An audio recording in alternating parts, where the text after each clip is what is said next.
ඔයාට අවශ්‍ය කරන එළවලු ඔයාම හදාගන්න එකේ සතුට ඔයා එකපාරක් හරි විඳලා තියෙනවද? ඔයාම හදාගත්ත මිරිස් ගහකින් කරල් 3-4ක් හදාගන්න එක, රතු පාට නැවුම් තක්කාරි ගෙඩි 2-3ක අස්වැන්න නෙලා ගන්න එක මොනතරම් තෘප්තිමත් හැඟීමක්ද කියලා දන්නේ එළවලු පැලයක් අවාගත්ත කෙනෙක් විතරයි.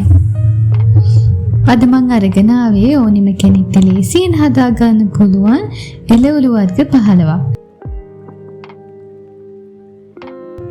මේවා මාසයක් දෙකක් වගේ කෙටි කාලයකින්ම අසුන් නෙලා ගන්න පුළුවන් වගේම අඩු ඉඩ කඩක බඳුන් වල හදා ගන්න පුළුවන් එළවලු වර්ග. ඔයාට හොඳ මානසික තෘප්තියක් ලබා ගන්න වගේම ගෙදර වියදම අඩු කර ගන්නත් මේ දේවල් උදව් වෙනවා. එහෙනම් අපි යමු වීඩියෝ එකට.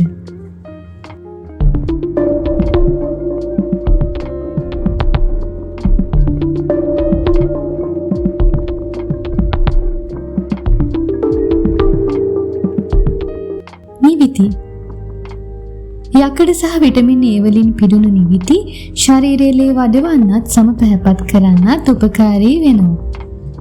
ගෙදරට එකපාරක් ගෙනාවු නිවිති කොළ ටිකේ ඉවත් කරන දඬු බඳුනක හෝ පොහොර කවරයක සිටුවා ගත්තොත් ආයේ නිවිති කඩෙන් ගේන්න ඕන වෙන එකක් නැහැ.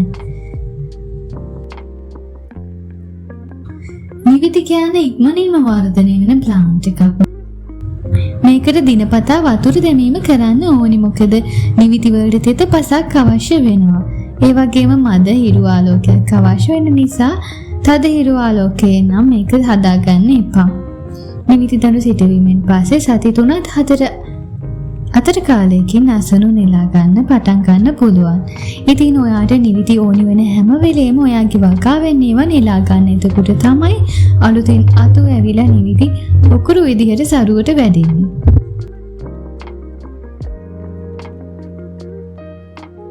තක්කාලි යොත්පෝ ස්කින් එකකට නැතුව බැරි විටමින් C සහ ලයිකෝපේන් වලින් බොහෝසත් තක්කාලි දිනදා අපිට නිතරම අවශ්‍ය වෙන එළවලුවක්.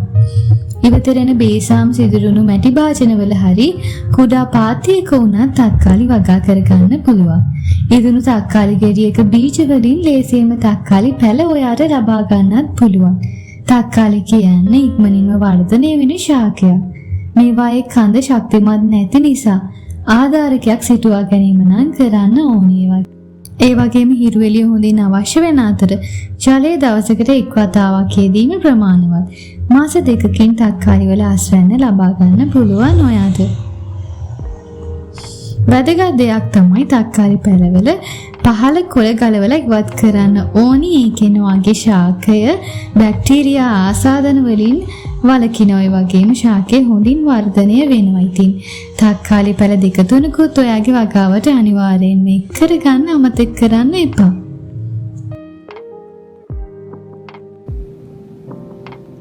green chili අමු මිරිස් ශරීරයේ පරිවෘත්තීය ක්‍රියාවලිය වැඩි දියුණු කිරීමට උපකාරී වන මෙටාබොලිසම් සංඝටකය අඩංගු අමු මිරිස් අපි හදන ගොඩක් ශ්‍රී ලාංකීය කෑම වර්ග වල නැතුවම බැරි අමුද්‍රව්‍යයක්. මාස 2-3ක් අතර කාලයකින් අසන නෙලා ගන්න පුළුවන් අමු මිරිස් හිරු එළිය හොඳින් ලැබෙන තැනක හිටුවා ගන්න අමතක කරන්න එපා. ඒ වගේම වතුර ඇදීමත් අඩුවෙන් කරන්න ඕනි. මොකද වියලි පසේ හැදෙන මිරිස් වලින් තමයි හොඳ සැරක් සහ අමු මිරිස් වලට ආවේනික රසය හොඳින් ලැබෙන්නේ. වට්ටක්කා සම පැහැපත් කරන්න වගේම ඇස්පෙනීම වර්ධනය කරන්නත් ශරීරයේ ප්‍රතිශක්තිකරණය වැඩි දියුණු කරන්නත් උපකාරී වන විටමින් A සහ අනිකුත් පෝෂණ සංඝටක විශාල ප්‍රමාණයක් අඩංගු වට්ටක්කා පහසුවෙන් වර්ධනය වන ශාකයක් කියලා ඔයා කලින් දැනගෙන හිටියද? මේකට නම් හැබැයි ටිකක් ඉඩකඩ අවශ්‍ය වෙනවා. ඔයාට ඉඩකඩ අඩු කෙනෙක් නම් පොහොර කවරයක වගේ තරමක් විශාල භාජනයක හදාගෙන ඒකේ වර්ධනය වන වැල වහලෙට හරි ස්ලැබ් එකට හරි අවවා ගන්න පුළුවන්. මාස 3-4 අතර කාලයකින් හොඳ අස්වැන්නක් ලබා ගන්න ඔයාට පුළුවන්.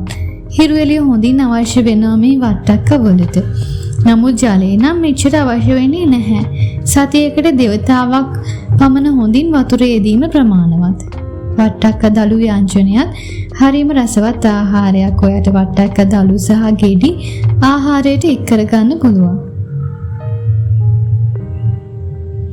කංකුම්. කංකුම් කියන්නේ විටමින් A, C සහ K, අයන්, කැල්සියම්, මැග්නීසියම් වගේ खनिज लवण වලින් පිරි තන්තුමය ආහාරයක්. ශරීරයේ කෝටිසෝල් මට්ටම අඩු කරලා ස්ට්‍රෙස් රිලීස් කරන්නත්, රුධිරයේ සීනි මට්ටම පාලනය කරන්නත්, ඇස්පෙනීම වර්ධනය කරන්නත් මේ කංකුම් වලට පුළුවන්. ඒ වගේම කංකුම් තමයි ලේසියෙන්ම හදාගන්න පුළුවන් පලා වර්ගය. මොකද ඒ තරම් පහසුවෙන් සහ ඉක්මනින් කිසිම ශාකයක් වැඩෙන්නේ නැහැ. තෙතමනේ සහිත පරිසරයක අඩු සූර්යාලෝකයක් යටතේ කංකුම් හොඳින් වර්ධනය වෙනවා. ඔයාට ගෙදරට ගෙනාව කංකුම් මිටියක දඬු ටික වතුරට දාලා තියලා ලේසියෙන් මේක පැල කරගන්න පුළුවන්. ගාඩන් එකේ නිතරම වතුර රැඳෙන තැනක හදා ගන්නත් පුළුවන්. සති 3-4 අතර කාලයකදී අස්වැන්න නිලා ගන්න ඔයාට පුළුවන්.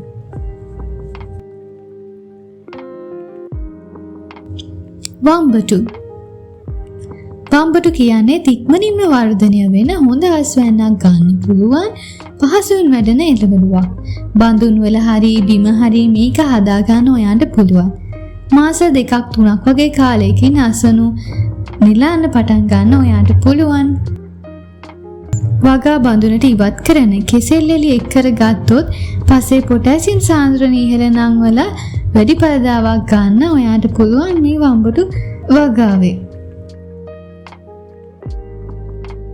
වම්බටු කියන්නේ කොලෙස්ටරෝල් පාලනය කරන හෘදයට හිතකර ගුණදායක ආහාරයක්. ස්ප්‍රිං අනියන්. එහෙම නැත්නම් ලුණු කොළ. රතු ලුණු ගෙඩි කිහිපයක් ජල බඳුනක දින 3ක් වගේ තිබ්බම ඔයාට රතු ලුණු පැල ලේසියෙන් ලබා ගන්න පුළුවන්. මේවා මාධ්‍යයේ සිටුවා දින 30ක් වගේ කෙටි කාලයකින් අස්වනු දීම පටන් ගන්නවා. කිචන් එකේම ඔයාට මේ ලුණු කුල වගාව කරගන්නත් පුළුවන්. ඒකෙන් ලස්සන ග්‍රීනි ලුක් එකකුත් කිචන් එකට එකතු වෙනවා. මෑකරල්. තන්තු ප්‍රෝටීන් සහ යකඩ වලින් පොහොසත් මෑකරල් මාස 1මාරක් වගේ කාලයකින් අස්වැන්න ගන්න පුළුවන් එළවලුවක්. වැල් ආකාරයට වැඩෙන නිසා ආධාරකයක් සවි කර ගන්න ඕනේ. මෑකරල් වැලක් පවා ගත්තනම් ඔයාට ආයෙත් මෑකරල් වලින් පුරන් ගේන්න ඕනි වෙන එකක් නැහැ.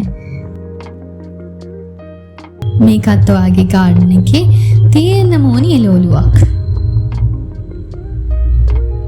සලාද කොළ. ඔයාට වරාන්ඩා එකේ වුණත් පොට් එකක හදා ගන්න පුළුවන් හරිම ලස්සන පෙනුමක් තියෙන සලාද කොළ ප්ලාන්ට් එක ගෙදරට ලස්සනක් ගේනවා වගේම කිචන් එකට අවශ්‍ය සලාද කොළත් ලබා දෙනවා. මාසයකට වැඩි අඩු කාලයකින් පළදාව ගන්න පුළුවන් මේ සලාද කොළ වලින්. ඔයාට ගෙදරට ගෙන සලාද කොළ වල ඉතිරි දඬු මගින් සාර්ථකව වවා ගන්න පුළුවන් මේවා. දිනකට දෙපාරක් ජලය යෙදීම කරන්න ඕනි. මොකද මේක තෙතමනේ සහිතව වැඩෙන නිසා. මදහිරු එළියට ප්‍රිය කරන ශාකයක් වෙන සලාද කොළ ඔයාට ලේසියෙන් කිචන් එකේ වුණත් වින්ඩෝ එකක් ළඟින් තියාගෙන හදා ගන්න පුළුවන්.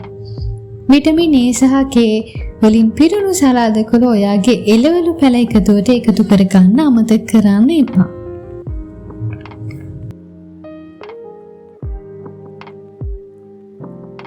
අර්ථාප. Vitamin A, potassium, vitamin C වලින් සපිරුණු අර්ථාපල් එදිනෙදා නිතරම අවශ්‍ය වෙන ආහාරයක්. ඔයා වෙළඳ පොලෙන් ගෙන අර්ථාපලාලයක් සතියක් පමණ ගියාට පස්සේ තනින් තන වර්ධනය වෙන අංකුර කොටස් ඔයාට දකින්න පුළුවන්. අන්න ඒ වගේ කොටස් කපලා අරන් වගා මාධ්‍යක සිටුවා ගැනීමෙන් අර්ථාපල් වගාව පටන් ගන්න ඔයාට පුළුවන්. අමතර අවධානයක් අවශ්‍ය නැති අර්ථාපල් බොහොම සාමාන්‍ය ආකාරයට පැල කරලා තැබීමෙන් මාස 3ක් වගේ කාලයකදී හොඳ අස්වැන්නක් ලබා ගන්න ඔයාට පුළුවන්.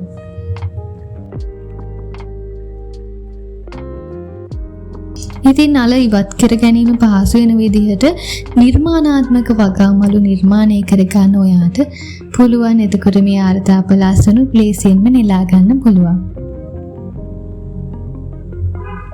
දඹල. ප්‍රෝටීන්, තන්තු, විටමින් සහ ඇන්ටිඔක්සිඩන්ට් වලින් සපිරුණු දඹල ඉතාමත් පෝෂණීය ආහාරයක්. දඹල බීජ මගින් තමයි සිටුව ගන්න ඕනේ. මේකට ආධාරකයක් සිටුවා ගන්න ඕනේ මොකද වැල් විදිහට වැඩෙන නිසා. දඹල ඕනිම දේශගුණයක අවම පහසුකම් යටතේ හොඳින් වර්ධනය වෙනවා. ඒ වගේම මාස 2-3කින් අස්වනු නෙලන්න පුළුවන්. දඹල වැලක් හදාගත්තොත් ඔයාගේ දෛනික ප්‍රෝටීන අවශ්‍යතාවය නොමිලේම සපුරා ගන්න ඔයාට පුළුවන්.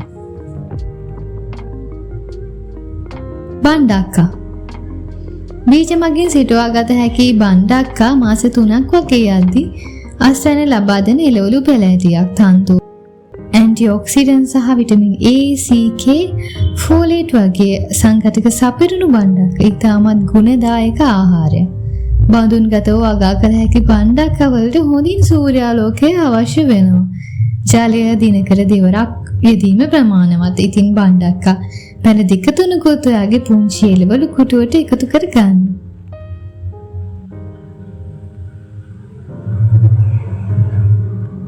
කරවිල රුධිරගත සීනි මට්ටම පාලනය කිරීමට සහ සම පැහැපත් කරන්න උදව් වෙන පෝෂණීය සංඝටක පිරි කරවිල අවම අවශ්‍යතා යටතේ වැවිය හැකි එළවලු ලැයිස්තුවේ ඉහළින්ම අන්තර්ගත වෙන එළවලුවක්.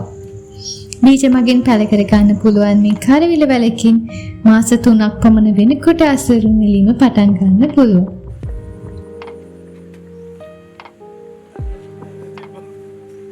පිපිඤ්ඤා ඔයාගේ පුංචි එළවලු කොරටුවට හොඳ පෙනුමක් එකතු කර ගන්න ඕනි නම් පිපිඤ්ඤා වැලක් අනිවාර්යෙන්ම හදා ගන්න ඕනි. මාස 1.5ක් වගේ කෙටි කාලයකදී පුංචි පිපිඤ්ඤා ගෙඩි වැල් වල ඔයාට බලා ගන්න පුළුවන්. පිපිඤ්ඤා වල විටමින් K සහ C ජලය අන්තර්ගත වෙනවා. ඉතින් සලාදයකට, ව්‍යංජනයකට වගේම රූපලාවන්‍ය සත්කාර වලට වගේ ලොකු පරාසයක පැතිරුණු වාසි රසක් ලබා ගන්න ඔයාට පුළුවන් පිපිඤ්ඤා වැලක් හදාගන්න උත්සාහ කළොත්. නෙට් එකක් යොදාගෙන ආධාරකයක් හදාගන්න පුළුවන් නම් පිපිඤ්ඤා ලේසියම පහළට වැටෙන විදිහට හදාගන්න ඔයාට පුළුවන්. මාළු මිරිස් විටමින් A, C සහ ඇක්ටිව් කම්පවුන්ඩ් කැප්සයිසින් අඩංගු මාළු මිරිස් රසවත් ශ්‍රී ලාංකික ආහාරයක් වෙනවා. හොඳින් හිරු එළිය සහිත ස්ථානයක බඳුන්ගතව මේක ඔයාට හදාගන්න පුළුවන්. ජලය දිනකට 1 වතාවක් පමණක් යෙදීම ප්‍රමාණවත්. මොකද වියලි පසේ සහ තද හිරු ආලෝකයේ හැදෙන මාළු මිරිස් තමයි රසවත් බවින් වැඩි. බීජ මගින් ව්‍යාප්ත කරගත හැකි මාළු මිරිස් සිටුවීමෙන් පස්සේ මාස 3ක් වෙද්දී අස්වනු ලබා දීම පටන් ගන්නවා. ඉතින් මාළු මිරිස් පැලයකුත් ඔයාගේ පුංචි වගාවට එකතු කර ගන්න. මේක සංකීර්ණ විදියට ඔළුවට ගන්නේ නැතුව විවේකයක් තියෙන වෙලාවට එක පැලයක් හදාගෙන බලන්න. සතියකට එක් එළවලු පැලයක් හදා ගන්න ඔයාලට ලේසියෙන් පුළුවන්. මාසයක් යද්දී පුංචි එළවලු කොටුවක් නිර්මාණය වෙලා තියෙන ඔයාටම බලා ගන්න පුළුවන්. පැලයක් අස්වනු ධර්මින් වර්ධනය වෙන එක ආර්ථික වාසියක් ගෙන දෙනවා වගේම විශාල මානසික තෘප්තියකුත් අපිට ලබා දෙනවා. මීට අමතරව ඔයාගේ වත්තේ හදාගෙන තියෙන එළවලු වර්ග මොනවද කියලාත් කමෙන්ට් කරන්න. අද වීඩියෝ එක ඔයාලට ගොඩක් ප්‍රයෝජනවත් වෙන්න ඇති කියලා මම හිතනවා.